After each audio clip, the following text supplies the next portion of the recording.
São 10h27, agora 10 horas e 27 minutos. E agora eu convido você para o nosso consultório médico. Dezembro é o mês vermelho, o mês em que a gente tem uma mobilização e uma luta contra o vírus HIV, contra a AIDS.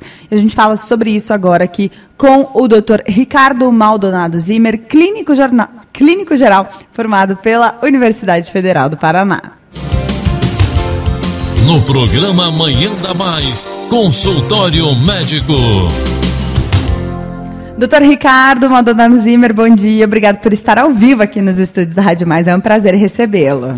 Bom dia, Carol. Bom dia a todos aqui do estúdio. Bom dia aos ouvintes da Manhã da Mais. Que bom poder voltar mais uma semana para a gente falar sobre saúde. E agora mudou o mês, mas a prevenção continua, né? Mudou a cor também, mas os cuidados de saúde eles devem permanecer. Falar sobre doenças sexualmente transmissíveis, mas principalmente sobre a AIDS, né? Com certeza. A AIDS, né? O que é o HIV, doutor? O HIV é um vírus, né? E a gente está craque de falar de vírus por causa da pandemia, né? Vamos fazer uma comparação com o corona. O corona, ele utiliza as células do trato respiratório para se multiplicar, por isso que a pessoa, quando ela adoece, quando ela falece por complicações, na maior parte das vezes, pneumonias devido ao coronavírus. O HIV, ele ataca as células de defesa. E aí eu sempre gosto de dar um passo atrás para quem está acompanhando a gente em casa entender. Vamos imaginar que o nosso sangue ele é composto por líquido, que é o plasma, e por células. A gente tem 3 tipos de células. Os glóbulos vermelhos, que vão fazer o transporte de oxigênio, né, para nutrir as células do corpo com oxigênio. A gente tem as plaquetas, que participam da cascata de coagulação, ou seja, quando a gente se corta, a gente não sangra até morrer. Por quê? Porque a gente tem células que fazem essa coagulação, né? E a gente tem os glóbulos brancos, que fazem a defesa. Dentro dos glóbulos brancos, vamos imaginar que a gente tem um exército, a gente tem uma linhagem de células de defesa que se chamam linfócitos. E é nessas células que o vírus ele utiliza a maquinaria dela para se multiplicar. E o que é que acontece ao longo do tempo?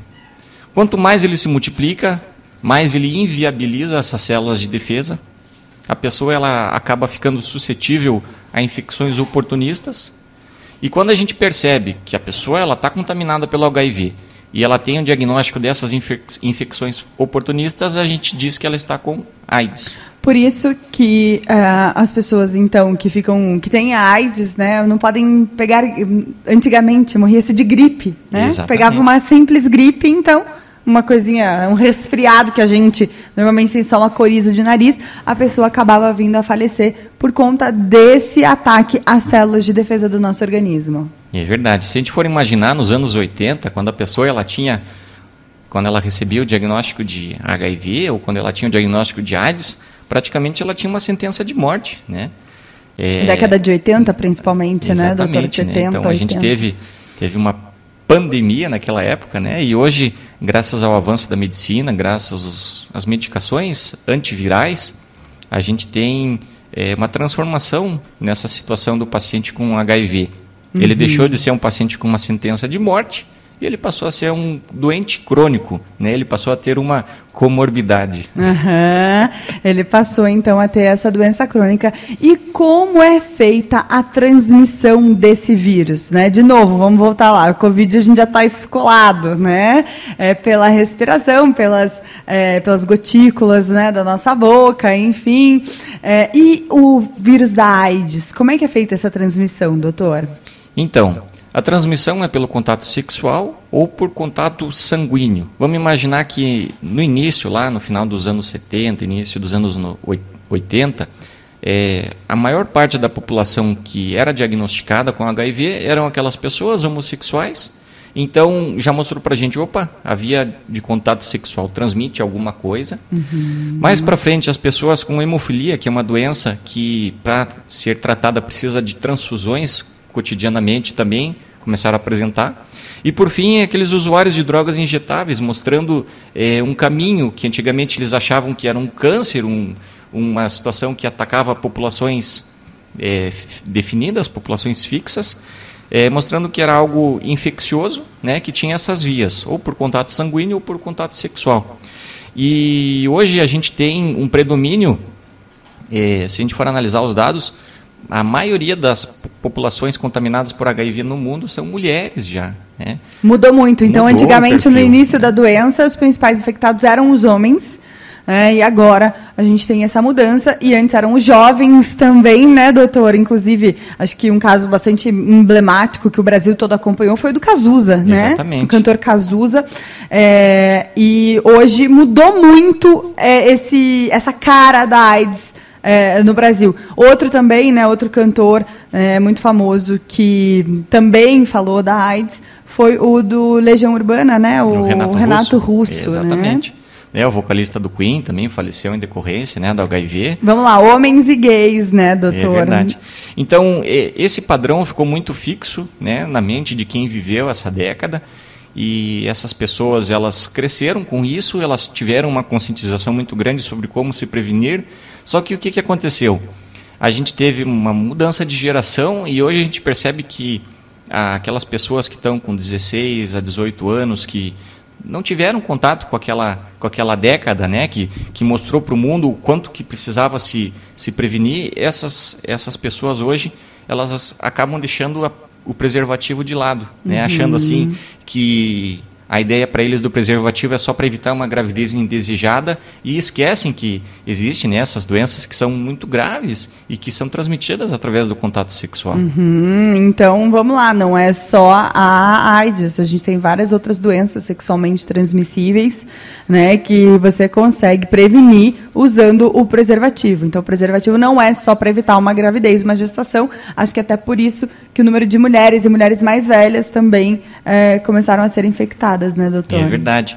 E também a gente percebe que na terceira idade a gente teve um aumento dos casos de ISTs, né, infecções sexualmente transmissíveis. Então a gente teve, né, uma abertura de mercado de medicamentos para aumentar a libido nas mulheres, para proporcionar uma ereção para os homens. Então aquela senhorinha, aquele senhorzinho que antes, né, não queria mais ter relação sexual, hoje eles voltaram, né, a ter essa atividade, mas acabaram esquecendo do preservativo também. Então vale a pena um reforço nesse momento, né, com o alcance que a Rádio Mais tem, para a gente mostrar, a não ser que você tenha um parceiro fixo, que você esteja num relacionamento estável, em outras situações, do início ao fim do ato sexual, você tem que usar o preservativo. E quais são os principais sintomas do HIV, da AIDS, doutor? Quando eles aparecem, né? Isso já é um grande problema? Então, assim, o HIV, quando a pessoa entra em contato com o vírus, ela pode ter uma manifestação aguda que parece uma gripe, né, nos primeiros 20 a 25 dias após o contato com o vírus, e depois ela passa um longo período de tempo assintomática. A gente tem relatos na literatura mostrando que às vezes tem pessoas que levam 10 anos, desde o momento que ela se infectou, para ela manifestar aquela tosse que não sara, aquela lesão de pele que não cicatriza, né, aquelas situações mais arrastadas. E tem muitas pessoas que nesse intervalo de tempo vão fazer um exame de check-up. E aí o médico ou a médica tem que ter o feeling de ver assim, poxa, o senhor está num relacionamento estável, né? Quantos parceiros você teve nos últimos 12 meses? Acima de 2 parceiros ou parceiras, já tem indicação de fazer o rastreio. Né? Porque vamos imaginar, quando a gente estava na escola que tinha aquelas aulas de educação sexual, quando falavam de doenças sexualmente transmissíveis, mostravam aquelas lesões que às vezes assustavam quem estava olhando, e na verdade na prática não é assim. Às vezes na hora do ato ali você pode ter relação com um homem ou com uma mulher que não tem lesão nenhuma visível, e ela pode estar com o vírus circulante e você pode se infectar. Né? Então, às vezes no exame de rastreio a pessoa fala assim, nossa, mas como assim? Né? Então vem sempre da questão comportamental. Né? E sabe, doutor, que teve uma vez aqui no programa Manhã da Mais que eu recebi uma história de uma mulher, e aquilo me marcou profundamente, porque ela tinha um relacionamento estável, né? Mas o marido dela não. É verdade. E aí ele, nas puladas de cerca dele, né, não usava o preservativo, né? Ele acabou contraindo o HIV, não falou absolutamente nada para ela, e ela contraiu o HIV também. Então, acho que... Eu sei que não é uma conversa muito legal, às vezes, para a gente ter com o marido ou com a esposa, mas dá um puxão de orelha e fala, se for pular cerca, faz favor de encapar o trem aí, porque... Não, mas é verdade, tem que rolar essa conversa. Fala, beleza, você quer pular cerca e não vou saber? Ok, mas pelo menos me respeita, né? Se não quer me respeitar nesse sentido, usa o preservativo para você não acabar com a minha vida, né? Porque fica difícil você falar pro marido ou pra esposa, né? Ah, não, vamos usar preservativo por causa das doenças sexualmente transmissíveis. Opa, peraí, né? É verdade. Então, acho que essa conversa, às vezes, é importante a gente ter. Eu sei que é difícil, mas... Com certeza. Eu acho interessante esse assunto que você conversou, porque hoje a gente tem muitos casais que eles são soro-discordantes. O que é isso? Ou o homem ou a mulher tem HIV e o parceiro ou a parceira não tem. Né? Então, graças ao avanço da medicina e dos antirretrovirais, o coquetel que o SUS distribui, nesse sentido, abri um parênteses aqui, ponto positivo para o SUS, que na década de 90 bateu o pé e falou, não, a gente vai distribuir para a população e a gente assume as consequências de eventuais resistências e mostrou para o mundo que uma política pública ela tem efeito nesse sentido, né? Agora fechando parênteses. Né? Então, se hoje o homem ou a mulher que tem HIV, ele tem a carga viral indetectável, ou seja, se ele está fazendo o tratamento certinho e não tem mais o vírus na corrente sanguínea, ou seja, o vírus está escondido só lá dentro da célula do linfócito, essa pessoa pode ter uma vida sexual normal e pode, às vezes, o casal até ter filhos e esse filho nascer sem HIV. Olha que legal! A gente está numa evolução aí. Com certeza. E a gente mede como essa transmissão vertical? Fazendo as análises estatísticas de infecção de HIV em crianças menores de 5 anos. Por quê? Porque se nessa etapa a criança tem HIV, foi provavelmente uma transmissão vertical, ou seja, a mãe, durante o parto, acabou contaminando o filho.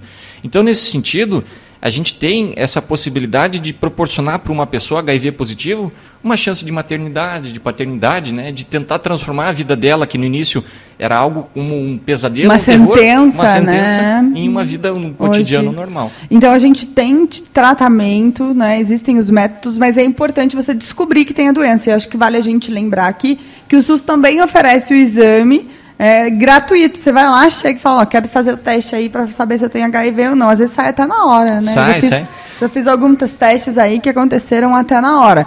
Então, gente, primeiro você tem que ter consciência, né, de usar preservativo nas relações extraconjugais ou até mesmo nas outras relações casuais, que a gente chama.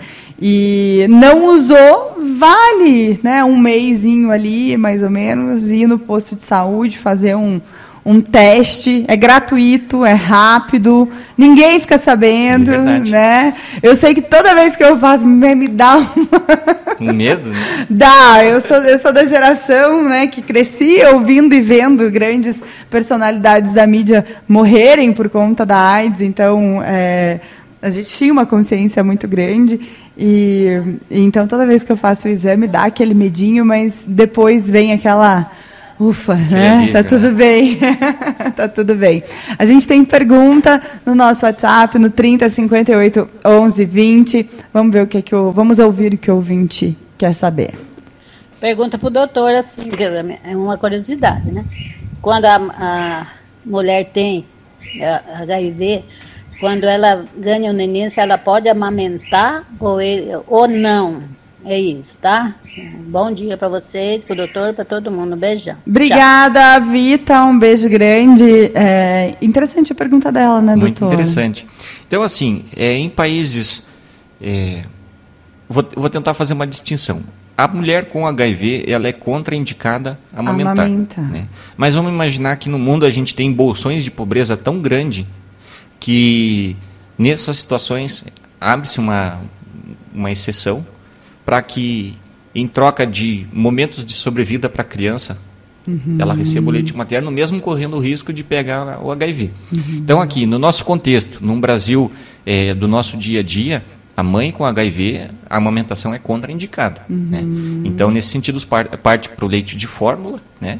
Para que não corra o risco. Por quê? Porque o HIV ele passa pelo leite. Né? Então, a gente não quer que isso aconteça. Mas, em situações de extrema pobreza, nesses bolsões que a gente ainda tem no mundo, abre-se uma exceção e nesses casos daí pode se amamentar. Pode se amamentar, né? Então tá aí respondido, dona Vita. Um beijo grande para a senhora.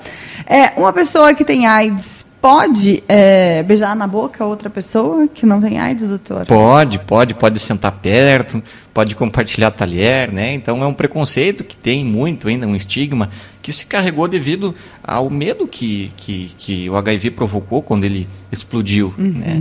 Então hoje a gente sabe que contato sexual, sem preservativo transmite, contato sanguíneo, né? Principalmente quando o sangue atinge alguma mucosa, né? Então a gente tem profissionais de saúde que às vezes estão fazendo uma cirurgia, alguma coisa, e aí se perfuram, seja com uma agulha, com uma lâmina de bisturi. Então tem toda uma preocupação, né, de fazer acompanhamento, sorologias, enfim, né? Mas além disso, dessas situações, não precisa ter preconceito, pode abraçar, pode beijar, que não pega. Não pega, né? Antigamente tinha-se muito esse medo. Doutor Ricardo Maldonado, mais alguma coisa que o senhor gostaria de colocar sobre o assunto para a gente?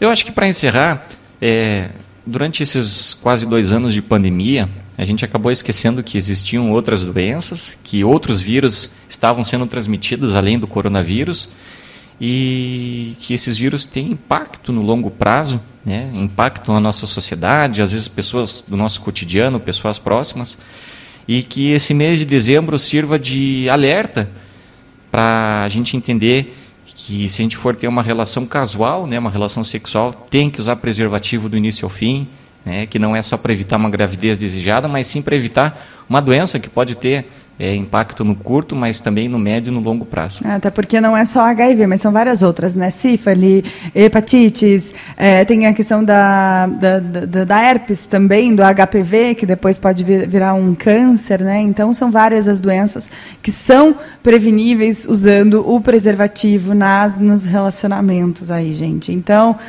eu sei que é meio chato falar sobre isso, e que tem, às vezes, muito tabu, muita vergonha, mas independente da idade, eu acho que esse é o mais importante a gente falar, né? Não é doença de jovem, é doença de todo mundo, é igual Covid, e se a gente aprendeu a usar máscara, por que não aprender a usar preservativo, exatamente, né, doutor? Exatamente.